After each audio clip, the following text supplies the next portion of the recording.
Hi hello welcome to Disha TV sports. రీసెంట్గా IPL option అయితే mega వేలం జరగడం జరిగింది. సో ఐపీఎల్లో చాలామందిని చాలా ఫ్రాంచైజీలు చాలా టీమ్స్ని అయితే అంటే జిగ్జాగ్లో అంటే ఇంత మునుపు ఉన్నటువంటి ప్లేయర్స్ వేరే టీంలో ఆడినటువంటి వీళ్ళ టీంలోకి అట్లా మెగా వేలంలో ఆల్మోస్ట్ అందరూ సోల్డ్ అవుట్ అయిపోయారు.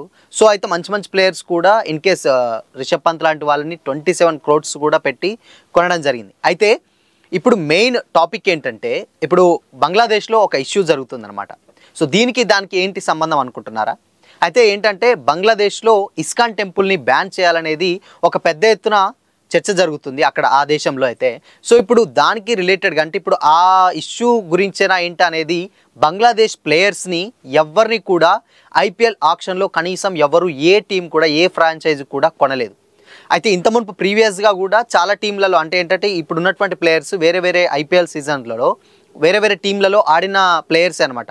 ఈవెన్ బ్యాట్స్మెన్స్ ఉన్నారు, బౌలర్స్ ఉన్నారు, ఆల్రౌండర్స్ ఉన్నారు. వీళ్ళందరూ ఏంటంటే చాలామంది అంటే ఇప్పుడు ఉన్న టాప్ 7 members ఏమి ఉంటారు. ఆ 7 members కూడా ఐపీఎల్ టీంలో ఆడిన వాళ్ళు. బట్ ఈ సీజన్ 2025 సీజన్లో మాత్రం ఈ ఆప్షన్లో ఎవరిని కొనడం జరగలేదు. ఏ ఫ్రాంచైజీ కూడా కనీసం మంచి మంచి బౌలర్స్ని బ్యాట్స్మెన్స్ని కూడా ఎవరిని కొనడం జరగలేదు అనమాట. అక్కడ ఏంటంటే ఇప్పుడు అక్కడ ఒక ఇష్యూ జరుగుతుంది కదా. సో ఆ ఇష్యూలోనే ఇస్కాన్ పూజారి చిన్మయ్ కృష్ణదాస్ ప్రభుని దేశద్రోహం కింద ఆయనని అరెస్ట్ చేయడం జరిగింది.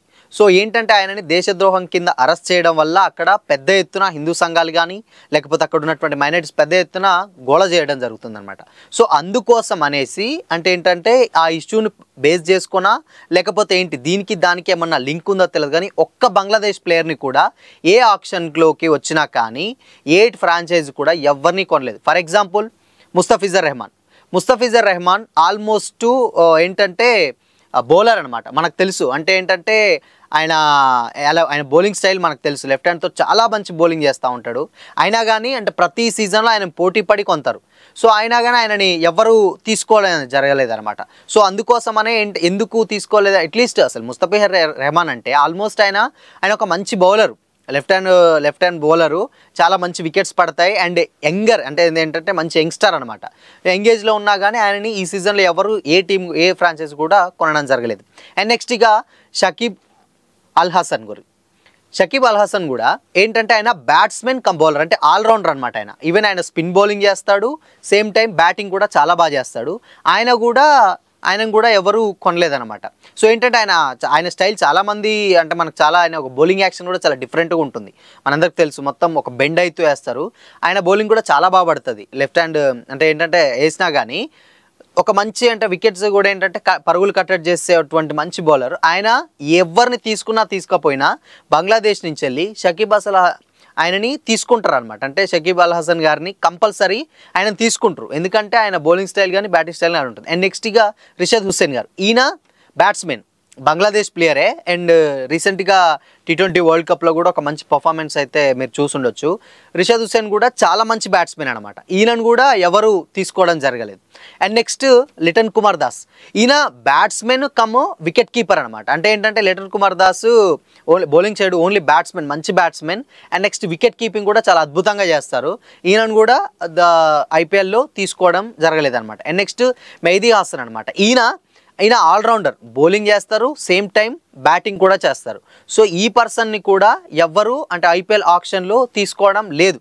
ఎందుకు తీసుకోలేదు అని అంటే మేబీ ఇప్పుడు ఉన్నటువంటి అక్కడ జరిగేటువంటి ఇష్యూ, బంగ్లాదేశ్లో ఏదైతే ఇష్యూ ఉందో ఆయనని పూజారిని ఎప్పుడైతే అరెస్ట్ చేసి దేశద్రోహం కింద పెట్టి ఒక పెద్ద ఎత్తున ఇక్కడ చర్చ జరుగుతుంది అక్కడ బంగ్లాదేశ్లో. ఈవెన్ ఏంటంటే చాలామంది కూడా ప్రాణాలు కోల్పోయిన సంఘటనలు మనం రీసెంట్గా చూసాం. సో ఆ ఇష్యూనే బేస్ చేసుకున్నా లేకపోతే అది ఇన్ కేసు ఏమన్నా టీం మీద ఏమన్నా ప్రభావం పడుతుందనా లేకపోతే ఏంటో తెలియదు కానీ బంగ్లాదేశ్కి సంబంధించినంత వరకు ఏ ఒక్క ప్లేయర్ అంటే ఈవెన్ ఆట తీరుగా చూడాలన్నా కానీ సమ్ ఇష్యూస్ అంటే ఏంటంటే ఇలాంటి ఇష్యూస్ వస్తాయి కాబట్టి మేబీ ఎందుకో ఏంటో తెలియదు కానీ ఈవెన్ ఎవ్వరు కూడా బంగ్లాదేశ్ ప్లేయర్స్ని అంటే టాప్ 8 నుంచి 10 members ఉంటారు అనమాట.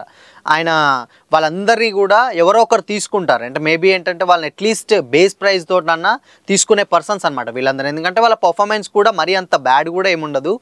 వాళ్ళకు ఉన్న దాంట్లో మంచి బెస్ట్ ఇస్తారనమాట. అయినా కానీ ఈవెన్ ఇప్పుడు మనం చూసుకున్నాం ముస్తఫిజర్ రెహమాన్ యంగ్ ప్లేయర్, ఆయన కూడా ఏంటంటే లాస్ట్ టైం పోటీపడి తీసుకున్న దాఖలాలు ఉన్నాయి. బట్ ఈ సీజన్లో ఏంటంటే అన్సోల్డ్ లిస్ట్లోకి వెళ్ళిపోయారు. అంటే వీళ్ళు ఆట తీరు కనబర్చిన విధంగా కాకపోయినా కానీ ఇన్ కేస్ అక్కడ ఇష్యూ అనేది చాలా సెన్సిటివ్ ఇష్యూ అనమాట, దేశానికి సంబంధించింది. ఇన్ కేస్ ఇంకేమన్నా ప్రాబ్లం అవుతుందా ఏంటో తెలియదు కానీ బంగ్లాదేశ్కి సంబంధించినటువంటి ఈ ప్లేయర్స్ని ఎవరిని కూడా ఈసారి ఐపీఎల్ 2025 సీజన్లో ఒక్కరిని కూడా తీసుకోవడం జరగలేదు. మేబీ ఇప్పుడు సాకిబ్ గారిని కూడా, ఆయన కూడా చాలా బాగా ఆడతాడు, గేమ్ థియరీగా చూసినా ఆయన చాలా బాగా ఆడతాడు, స్పిన్ బౌలింగ్ చేయగలుగుతారు, ఫీల్డింగ్ కూడా అద్భుతంగా చేస్తారు. అయినా కానీ ఈ సీజన్లో ఆయనని తీసుకోలేదన్నమాట. ఎంతైనా ఏంటంటే మేబీ ఇంపాక్ట్ ప్లేయర్స్ మేబీ డెఫినెట్గా వాళ్ళు చాలా బాగా ఆడతారు, ఎంగేజ్ చేస్తారు అని కాకుండా కానీ వాళ్ళంతలో ఉన్న దాంట్లో చాలా బెస్ట్ ఇచ్చే పర్సన్స్ అనమాట వీళ్ళందరూ. ఈ ఆటగాళ్ళు ఎవరైతే ఉన్నారో, ఈవెన్ ముస్తఫిజర్ అయితే చాలా బెస్ట్, ఆయన చాలా పరుగులు కూడా చాలా కట్టడి చేస్తారు, వికెట్స్ తీసుకుంటాడు, చాలా స్పీడ్ బౌలింగ్ చేస్తూ ఉంటాడు. సో అందుకోసమనే వీళ్ళందరినీ ఎంత బాగా ఆడినా కానీ ఇన్ కేసు ఈ ఇష్యూ ఉంది, ఇప్పుడు మనం చేసుకున్న ఇస్కాన్ ఇష్యూ, మేబీ దాని ద్వారా ఇన్ కేసు ఏమైనా ప్రాబ్లం అవుతుందో ఏంటో తెలియదు కానీ వీళ్ళందరినీ ఈ సీజన్లో అయితే అన్సోల్డ్ లిస్ట్లోకి అయితే వెళ్ళిపోయారు. మేబీ వాళ్ళు వెళ్ళిపోలేదంటే వాళ్ళ పర్ఫార్మెన్స్ బాలే కాదు, మేబీ ఈ సీజన్ వలన లేకపోతే ఏంటో తెలియదు కానీ ఈ సీజన్లో అయితే ఇప్పుడు బంగ్లాదేశ్లో ప్లేయర్స్ ఎవరైతే ఉన్నారో వాళ్ళెవ్వరు కూడా ఐపీఎల్ సీజన్లో ఆడటం లేదనమాట.